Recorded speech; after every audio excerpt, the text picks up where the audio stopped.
Welcome everybody. Today's a special video. So this is the new bike on the channel. I'm going to be flipping it. It's a 2006 Honda VTX 1300C.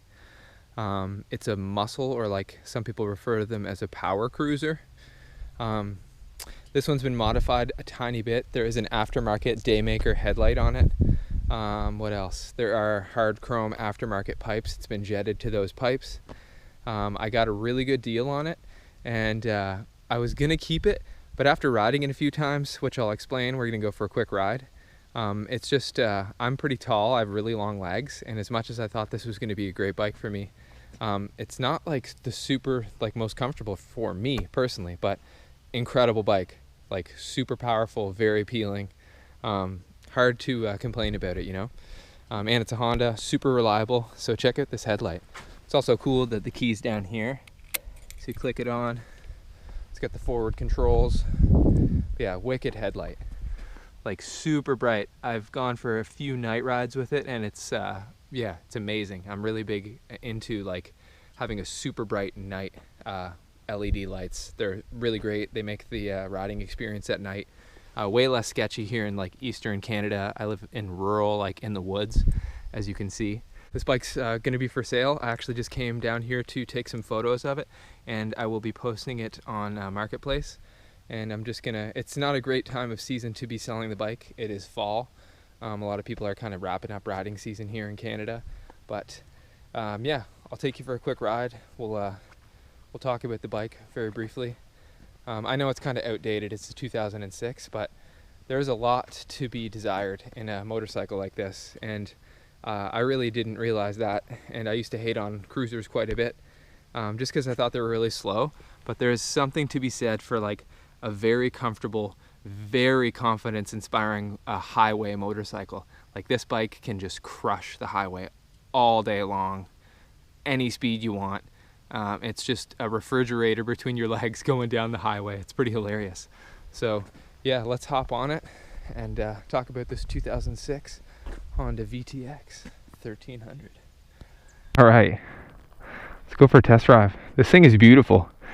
It's funny, my brother Dan, who helped me kind of get this thing ready to rock and roll, he always said the only bike I ever missed is my VTX 1300. And this is pretty much the same as his old one, and I can understand why. It's pretty cool. Keys already on. It's carbureted, so I've been here a little bit taking photos, so it might not. Oh, that Honda reliability.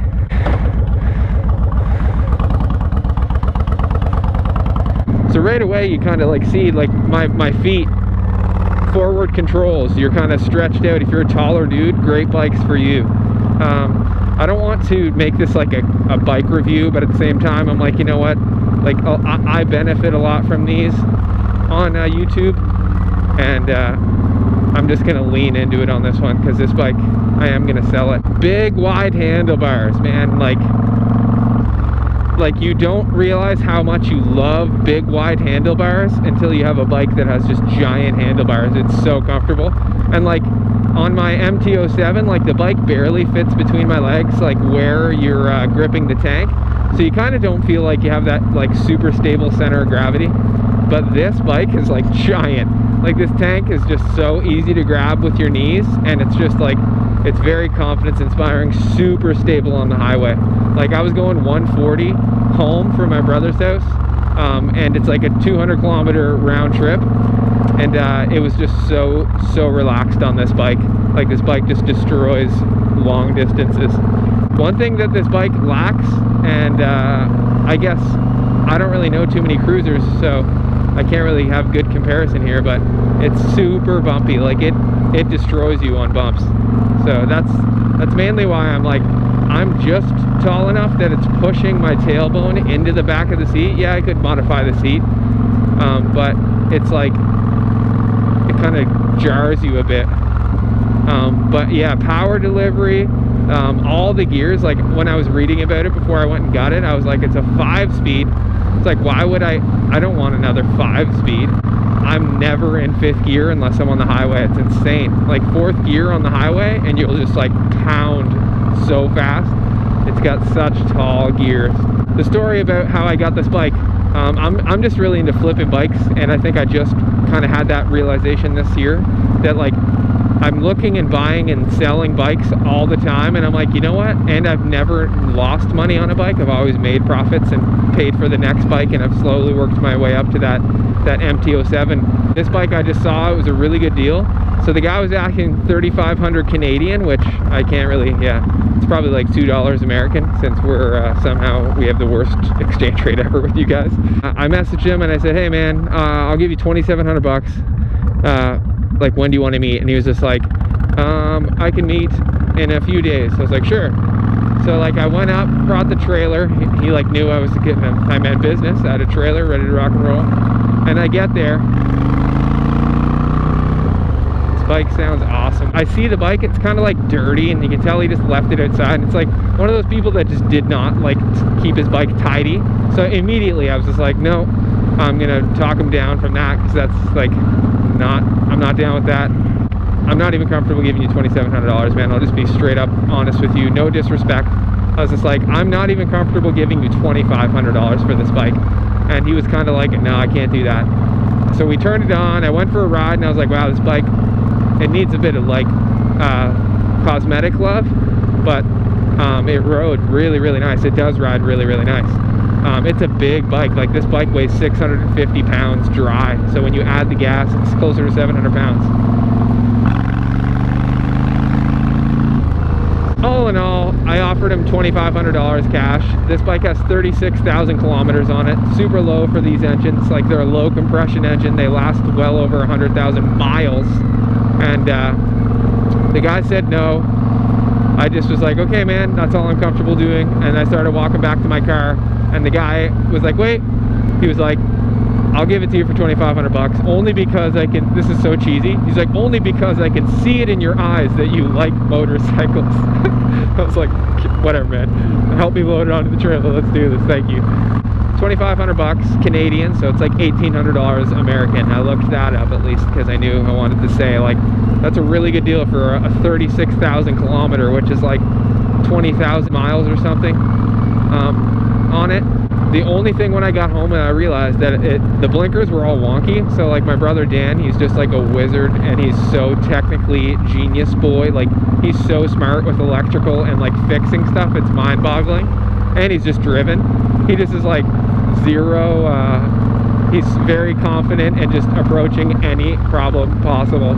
And yeah, I love that about him, it's inspiring. So we figured it out. Dan fixed the blinkers. The only thing I'm still trying to figure out is the back brake is lit up constantly, but it's not like, when I press it, it doesn't fully illuminate. And like, we still haven't figured it out. It's like, I switched bulbs, we traced the electrical wires all the way back. There's like electricity getting both to the end of the, sorry, to the tail light, and from the brake, handbrake and foot brake. So it's like a little bit stumped on that. I think it's something wrong with the housing that holds the bulb. So yeah, this bike is pretty incredible. Since it's carbureted, it kind of like, the power just increases exponentially. On sports bikes, as soon as you hit the wrist, it's like, it's there if you're in a high RPM. But this bike, the power grows. It's like, it's honestly, the only word that comes to mind when I am talking to people that describes this bike is, it's a monster. Like, it is such a monster. I just don't even understand how much of a monster it is. Obviously it's different than a sports bike, but man, it gets down. This bike loves long stretches to stretch its legs and like flex that giant V-twin. Like, this has a big brother, the 1800, and when the 1800 came out, it was the biggest V-twin you could buy in the world, I believe. I could be wrong, someone correct me. So like, these Honda and all these manufacturers just started making these muscle cruisers that they're basically V-twins that are evolved into freaking monsters. And you really get that vibe when you're riding it. It's like, when I pull up to an 883 now, or even a Harley 1200, I'm like, look how small that bike is. And it's funny. because like this bike in my mind is this bike is like the Harley killer, and like my brother calls this the Honda Davidson because it's just like this big old Honda, American made. A really cool story. My father was an engineer at Honda, and he actually worked in this plant in Marysville, Ohio. And it was funny to know that this bike is completely American made. Like, yeah, there's obviously Japanese parts, but like, man, this bike, some could honestly argue that it's more American than Harley Davidson's. Like, listen to that thing. It's like a hill, a giant hill, no problem, let's do it. The torque. This is getting a little sketchy here on this 700-pound motorcycle between my legs and sand. Maybe I'll show you guys the agility of the VTX.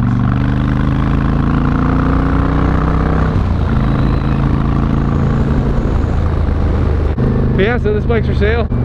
Dan's probably going to be mad at me, and I'm sorry, Dan, if you're watching this video. He was so excited when I brought it to show him. He was just like, oh man, I kind of want to buy this bike off you. I'm going to post it for 35, maybe 4, and just kind of let it sit, because like I'm not in a rush, and I'd love to just keep riding it while it's on the market. So yeah, what else? I think that's about it. The VTX, if you have the opportunity to pick up one of these, I think this C model is the best one. Like the R model is a bit weird. How you doing, man?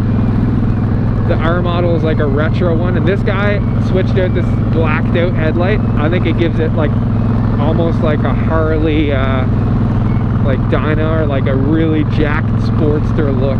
And for 2 up, this bike's amazing. Like me and Laura went riding, it was awesome.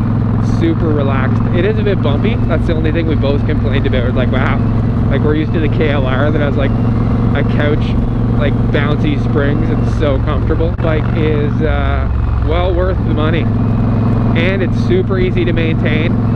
Low compression, so you don't have to put Supreme gas in it. Not a lot of issues known. Like Honda, bulletproof, and these, I've seen many engines on these bikes go over 100,000 miles. So it's like on stock engines, it's like bananas. It's so crazy. So if you're looking for a cruiser that eats Harley Davidsons, no offense, I have nothing against Harleys. It's just such a monster.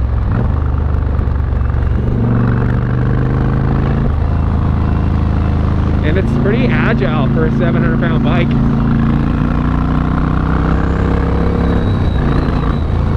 Anyways, I think I'll wrap up a short video. Bikes on the market. I'm flipping bikes. I have an addiction. I'm sorry, my wife's probably so exhausted with my motorcycle searching and selling and buying and longing for other bikes. She's just like, when will it end? And I'm sorry. Alright, thanks for watching, everybody. Take care of yourselves. Ride safe.